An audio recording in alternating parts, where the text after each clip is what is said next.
আজকে হঠাৎ করে শরীরটা এত পরিমাণে খারাপ লাগছে যে কি বলবো। আর কাজকর্ম কিচ্ছু আর করতে পারলাম না, তাই সব কাজ ফেলায় রেখে আগে একটু শুইলাম। এই কারণেই আমার প্রচণ্ড ঠান্ডা লাগছিল, কাশি হচ্ছিল।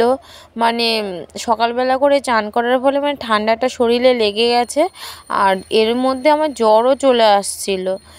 তো ওষুধ তো আমি খেয়েছিলাম, আর এখনও আমি একটু ওষুধ খেলাম। ওষুধ খারাপ বলতে কি, জ্বরের যে ওষুধ ছিল সেই ওষুধটাই খেলাম।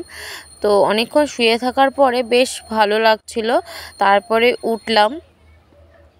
তো ওঠার পরে আমার কিন্তু যেগুলো কাজ বাকি ছিল সেই কাজগুলো সেরে নিয়ে একটু ভিডিও করার জন্য উপরে চলে আসলাম। তো উপরে এই সানগ্লাসটা নিয়ে আসছি ভিডিও করব বলে। আর আমি বলছি আমাদের বাড়িতে তো কেউ নেই, পিছন দিকে কে কথা বলছে। তো পিছন দিকে এসে দেখছি ওই আমার কাকা শ্বশুরের ছেলে আর আমার পিসি শাশুড়ি মার ছেলে, ওরা দুজনেই গল্প করছে। তো ও আমাদের বাড়িতে ছিল না, আমার কাকা শ্বশুরের বাড়িতে ছিল। আর এদিকে দেখো আমার স্ট্যান্ডটা ভেঙে গেছে, ভিডিও করার স্ট্যান্ডটা দেখতে পাচ্ছ। এদিকে কি এটা অ্যাঙ্গেলটা ভেঙে গেছে আর কি। এটা জানি না কি হবে।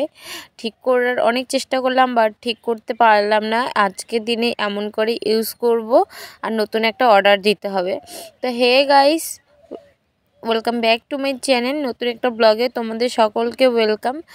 আর আমার ভিডিও ভালো লাগলে প্লিজ তোমরা লাইক, কমেন্ট, শেয়ার, সাবস্ক্রাইব করে দিও। বেল আইকনটাকে প্রেস করে রেখো অল নোটিফিকেশন পাওয়ার জন্য। Tata, bye bye.